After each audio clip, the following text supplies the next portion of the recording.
तो भाई लोग फाइनली वो चैप्टर आ चुका है जिसका मुझे काफी समय से इंतजार था। यानी कि आज हम बात करने वाले हैं लुकिज्म के चैप्टर नंबर 467 की। और इस वाले चैप्टर में हमें देखने को मिलेगा यूआई मॉन्स्टर। तो आज की वीडियो की शुरुआत में हम देखते हैं जे होंग को। जे अभी एक रूम के अंदर एंटर करता है जहाँ पे यूआई डैनियल खड़ा होता है। बड़े वाले डैनियल को देख के जो जे होता है उसके चेहरे में स्माइल आ जाती है, लेकिन हमारे जे को इस बात का अंदाजा नहीं होता कि ये बड़ा वाला डैनियल वो वाला डैनियल नहीं है जिसको वो जानता है। जे बड़े डैनियल को देखते ही उसके पास उससे मिलने के लिए आ रहा होता है, लेकिन इतने में ही डैनियल गोली की रफ्तार से जे के ऊपर एक अटैक करता है जिससे जे पीछे वाली दीवार में जाके टकराता है। ये अटैक यूआई डैनियल ने बिना किसी एफर्ट के करा होता है, उसके बावजूद भी ये जे को काफी ज्यादा तगड़ा पड़ा होता है, जिस वजह से जे के मुंह से खून भी निकलने लगता है। और ऐसा नहीं है कि जे कमजोर है इसलिए उसको ज्यादा डैमेज पहुंचा है, बल्कि यहाँ पे जो यूआई डैनियल है वो ही एक तरफा ताकतवर है। जे के खतरनाक अटैक पड़ने के बावजूद भी जे अभी अपनी छाती पे हाथ लगा के खड़ा होता है, लेकिन तभी यूआई डैनियल जे के पास आके उसके मुंह पे एक और मुक्का मार देता है। लेकिन इस बार जे जैसे तैसे खुद को बचा लेता है। और ये चीज ह्यूमन नेचर में होती है, जब तुम्हारे ऊपर कोई इंसान अटैक कर रहा होता है तो उस वक्त हर इंसान खुद को बचाने के लिए कुछ ना कुछ तो करता ही है। इसीलिए बाय डिफॉल्ट जो जे होता है वो भी फाइटिंग पोजीशन में आ जाता है। जे को देख के लग रहा होता है वो भी तैयार है यूआई डैनियल से फाइट करने के लिए। तभी यूआई डैनियल उछल के एक लात मारता है जे के, लेकिन यूआई डैनियल का चेहरा देख के जो जे होता है उसको वो सारे पल याद आ रहे होते हैं जो भी उसने डैनियल के साथ बिताए थे। साथ ही साथ में जे को याद आता है अपने प्यारे दोस्त का हंसता चेहरा, जिस वजह से जो जे अब तक फाइटिंग पोजीशन में था वो बिल्कुल नॉर्मल पोजीशन में आ जाता है। और इसी के साथ एक लात पड़ती है जे के मुंह पे। यूआई डैनियल खतरनाक सी लात मार के जे को जमीन में चिपका देता है, बट इसके बावजूद भी जे को अपने प्यारे दोस्त को देख के बहुत ज्यादा अच्छा लग रहा होता है। जे अपनी जगह से खड़ा उठता है और इस मॉन्स्टर के गले लग जाता है। जे के चेहरे में एक सुकून भरी स्माइल होती है क्योंकि फाइनली अब जाके वो डैनियल को ढूंढ पाया है। लेकिन तभी यह मॉन्स्टर जे के सर पे एक मुक्का मार के उसको वापस से जमीन में चिपका देता है और जे अभी जमीन में गिर के अनकॉन्शियस हो चुका होता है। इतने में ही जो ओजी डैनियल होता है वो भी यहाँ पे पहुंच जाता है और ये सब कुछ देख लेता है। ओजी डैनियल को जे की ऐसी हालत देख के बिल्कुल भी अच्छा नहीं लगता, इसलिए ओजी डैनियल कहता है उसने तो तुझसे वापस में फाइट भी नहीं करी, उसने बस तुझे खुद को बुरी तरह से पीटने दिया।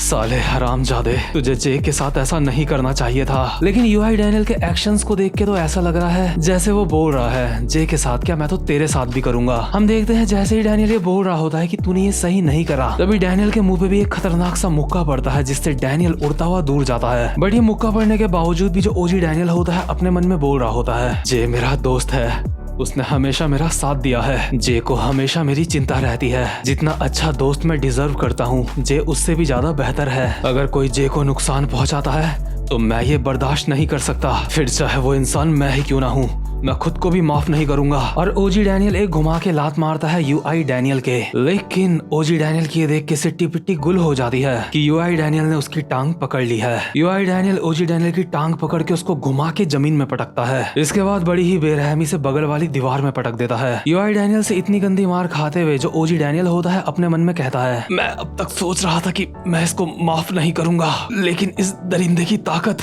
मेरे गुस्से को शांत कर रही है। इस दरिंदे के सामने मेरे अंदर अब वो गुस्सा नहीं है जो अभी थोड़ी देर पहले था। इस वक्त मेरे अंदर सिर्फ मेरी मौत का डर है। अभी जैसे ही ओजी डैनियल को दीवार में पटका गया होता है तभी यूआई डैनियल एक लात मारता है ओजी डैनियल के, लेकिन ओजी डैनियल फटी हुई हालत में खुद को बचाता है और साइड में जाके गिरता है। बट सेकंड से भी पहले जो यूआई डैनियल होता है उछल के आता है और डैनियल के एक मुक्का मारता है। ओजी डैनियल जैसे तैसे फटी हुई हालत में इस मुक्के से भी बच जाता है और जहाँ पे यूआई डैनियल का मुक्का पड़ा होता है वहाँ से जमीन टूट जाती है। अभी यूआई डैनियल के अटैक से बचने के लिए जो ओजी डैनियल होता है उसने अपनी बॉडी को पीछे की तरफ धकेला होता है, लेकिन यूआई डैनियल यहाँ पे भी गोली की रफ्तार से ओजी डैनियल के पीछे आ जाता है और अपने दोनों पैरों से खतरनाक सी लात मारने वाला होता है ओजी डैनियल के मुंह पे। ओजी डैनियल इतना ज्यादा हैरान होता है जैसे उसने अपने सामने किसी भूत को देख लिया हो और ओजी डैनियल अपने मन में बोल रहा होता है आखिर अभी मैं किस चीज से लड़ रहा हूँ, क्या ये साक्षात मौत है। आखिर मौत के खिलाफ लड़के मैं कर ही क्या सकता हूँ, क्या मुझे हार मान लेनी चाहिए। लेकिन तभी ओजी डैनियल को याद आती है गन की। गन डैनियल के दिमाग में उससे कहता है क्या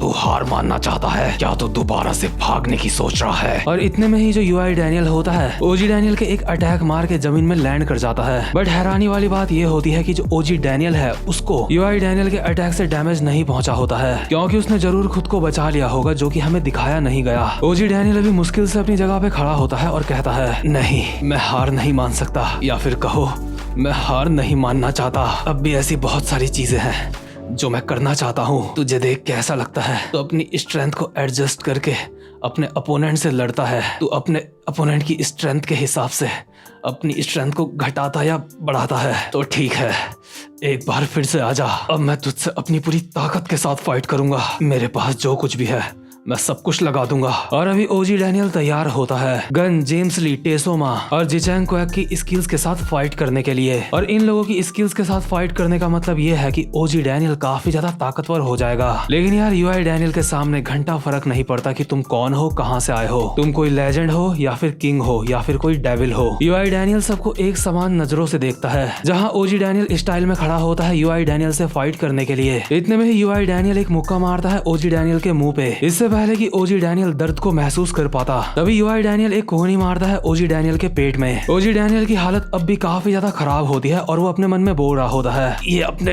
दुश्मन के हिसाब से अपनी ताकत को बढ़ाता है। ये बात कंफर्म हो चुकी है। अब मैं इसके साथ अपनी फुल पावर के साथ फाइट कर रहा हूँ, इसलिए इसके अटैक्स अब और ज्यादा भारी हो गए हैं। इसके बाद हम उस समय का सीन देखते हैं जब ओजी डैनियल गन से ट्रेनिंग ले रहा था। गन टॉवल से अपने बाल साफ करते हुए कहता है, क्या तू चाहता है मैं तुझे एक्सप्लेन करूं कि अल्ट्रा इंस्टिंक्ट क्या होती है? ये बहुत ज्यादा सिंपल है। ये एक ऐसी अवस्था है जिसमें इंसान कॉन्शियस नहीं होता, लेकिन उसका पूरा ध्यान उसके सामने चल रही फाइट के ऊपर होता है। अल्ट्रा इंस्टिंक्ट की अवस्था पे होने पर तुम्हारी ताकत तुम्हारे दुश्मन पर निर्भर करती है। यानी कि अगर तुम किसी ताकतवर इंसान के साथ फाइट कर रहे हो तो अल्ट्रा इंस्टिंक्ट में तुम भी उतने ही ज्यादा ताकतवर हो जाओगे, और अगर किसी कमजोर इंसान के साथ फाइट कर रहे हो तो तुम्हारी बॉडी अपनी पावर को उसी के जितना घटा लेगी। डैनियल कहता है, तो यही अल्ट्रा इंस्टिंक्ट की एक कमी है? गन कहता है, हाँ मुझे लगता है तो ये कह सकता है, लेकिन अगर एक बार तुझे अपनी अल्ट्रा इंस्टिंक्ट को काबू करना आ गया तो ये बात मैटर नहीं करेगी। लेकिन अल्ट्रा इंस्टिंक्ट को काबू करने के लिए अभी तुझे बहुत ज्यादा मेहनत करना बाकी है। डैनियल कहता है,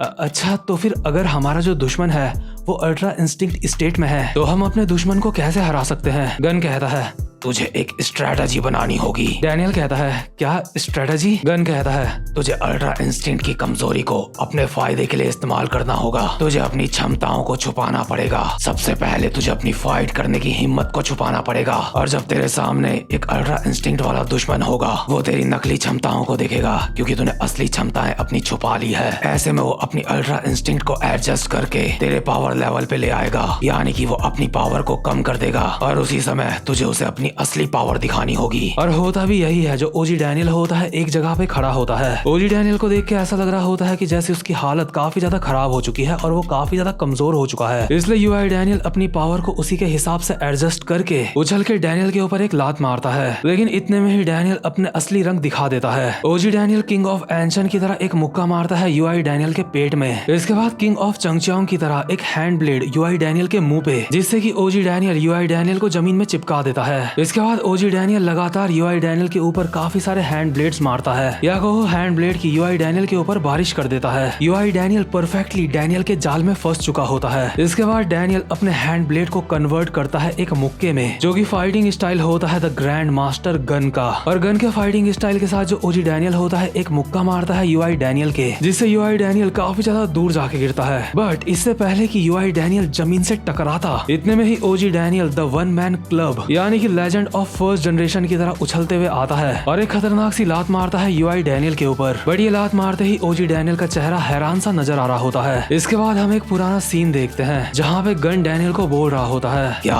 अपनी ताकत को छुपाना अगर ये स्ट्रेटजी फेल हो जाती है तो तू मुझसे पूछ रहा है इसके बाद तुम्हें क्या करना चाहिए? अगर तेरी वो स्ट्रेटजी फेल हो जाती है तो सोचियो कि तू मर चुका है। और प्रेजेंट मोमेंट में डैनियल की स्ट्रेटजी सच में फेल हो चुकी होती है। जैसे ही डैनियल जेम्स ली की तरह एक लात मारता है यूआई डैनियल के ऊपर, इतने में ही यूआई डैनियल अपनी पावर को दोबारा से एडजस्ट करके डैनियल की लात को अपने एक हाथ से रोक लेता है और अपने दूसरे हाथ से एक कोहनी मारता है डैनियल के ऊपर, जिससे डैनियल की सिट्टी पिट्टी गुल हो जाती है। इतने में ही यूआई डैनियल भी टेसो माँ की तरह एक मुक्का मारता है ओजी डैनियल के ऊपर। इसके बाद जिचैंग क्वैक की तरह एक हैंड ब्लेड ओजी डैनियल की गर्दन में। इसके बाद ग्रैंड मास्टर गन की तरह एक मुक्का ओजी डैनियल के, और इसके बाद वन मैन क्लब की तरह एक लात ओजी डैनियल के। जैसे ये जेम्स ली वाली लात ओजी डैनियल के पड़ने वाली होती है, इतने में ही यहाँ पे वास्को, वैरन और जेरी आ जाते हैं। जेरी और वैरन साथ में मिलकर यूआई डैनियल की लात को ब्लॉक कर लेते हैं। और यार कमाल की बात यह होती है कि यूआई डैनियल ने ओजी डैनियल को देख के ऑन द स्पॉट उसकी ही स्किल्स कॉपी कर ली होती हैं। इतनी बुरी मार खाने के बाद जो डैनियल होता है अपने मन में बोल रहा होता है,